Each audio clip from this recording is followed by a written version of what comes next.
All right, let's get into it. We're doing a beginner's guide to the work and ideas of Margaret Killjoy. So, if you've ever wondered what could possibly connect, queer fantasy novels, feminist black metal, and anarchist survival guides, well, you are definitely in the right place. Now, looking at this, you might think it's a total contradiction, right? On one hand, you have these really imaginative worlds of hope and resistance. And on the other, you've got the raw, super aggressive sound of black metal. But for Margaret Killjoy, these aren't opposites at all.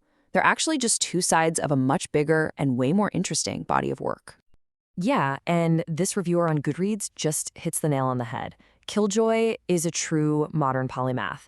She's a transfeminine creator who moves so easily between all these different mediums, and she's weaving this really consistent, powerful message through everything she makes. I mean, just look at this list. An author, a musician, a podcaster, an anti-fascist thinker. It's a lot to wrap your head around. So the real question we're going to dig into here is, what's the central idea? What's the common thread that pulls all these seemingly different parts of her work together? Let's find out. Okay, so let's start with her writing, because this is where Killjoy literally builds entire worlds from the ground up, using fiction as a way to explore what her political vision might actually look like in practice. Her novel, A Country of Ghosts, is the perfect example. It's a speculative story that imagines a real, functioning anarchist society that's forced to defend itself against an invading colonial empire. And it's not some dry political textbook either. It's a really compelling story about a utopia under siege. And this is what is so incredibly clever about her writing. She uses this kind of simple, sharp dialogue to make these huge, complex ideas feel totally intuitive. A conversation that seems like it's about washing dishes, well, it becomes this brilliant lesson in mutual aid and personal responsibility, and it never ever feels like a lecture. Her other stuff, like the Daniel Kane series, it just perfectly captures her unique style.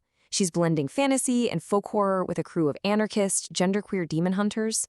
She takes these familiar genres and just injects them with this radical anti-authoritarian heart. It creates stories that are as thrilling as they are thought-provoking. Okay, now let's switch gears. We're going from the page to the stage. Killjoy takes these same core ideas, resistance, community, and she channels them into a completely different sonic territory with her music. And just a heads up, it gets loud. Her band, Feminist Ghoul, is an explicitly political project. I mean, the name itself is just a masterclass in taking back a misogynist insult. She started the band to carve out a cultural space in a scene that's known for its raw, shrieking vocals and intense sound. A scene that, let's be honest, has historically been dominated by men. And just in case the band's name didn't make its mission clear enough, the title of their very first EP certainly did.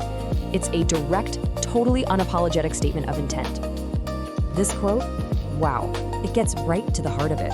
Instead of running from being labeled as monstrous by a transphobic society, she completely embraces it as a source of immense power. It's a direct challenge to the genre's gatekeepers, basically redefining what it even means to be metal. This whole idea of finding power by embracing what society calls monstrous or other, that ties directly into her podcasting work. Here, she dives into another misunderstood world, survivalism, but with this huge focus on community strength. Her podcast, Live Like the World is Dying, is an anarchist survivalist show that just completely flips the script on what most of us think of when we hear the word prepping. So you can just forget that popular image of the lone wolf survivor, right? The guy who's all isolated and fighting off the world. Killjoy's idea of anarchist preparedness is the exact opposite. It is not about individualism. It's about community care, mutual aid, and trusting in the proven fact that when disasters really strike, people instinctively come together to help each other out. So you see, here's the crucial point. Whether it's books, music, or podcasts, these are not just separate, random projects. They are all expressions of a single, coherent philosophy that connects freedom with something that's just as important, responsibility. This quote from her novel, it just perfectly defines her vision of anarchism. It's not chaos, it is not a free-for-all, it's a deeply structured society that's built on a pact of mutual respect, where freedom for you as an individual is balanced by your responsibility to the community. And that brings us right back to her original question, what is the common thread? Well, it's this set of core themes. Anti-authoritarianism, mutual aid, this idea that communities support each other without any hierarchy. It's intersectional feminism, anti-fascism, and the resilience that comes from that community. And of course, the power of reclaiming monstrosity. These ideas are the absolute bedrock of her work, whether she's writing about demon hunters or screaming into a microphone. So in the end, her work isn't about giving us some perfect blueprint for the future. It's not a step-by-step guide. As she says right here, the goal is to make a powerful argument that a better, freer world is actually possible. It's all about sparking what she calls the anarchist imagination. And that's really the central question her entire body of work leaves us with. In a world that is so full of stories about how everything could fall apart, Killjoy consistently and so creatively challenges us to do something far more radical, to imagine how we could put it all together differently.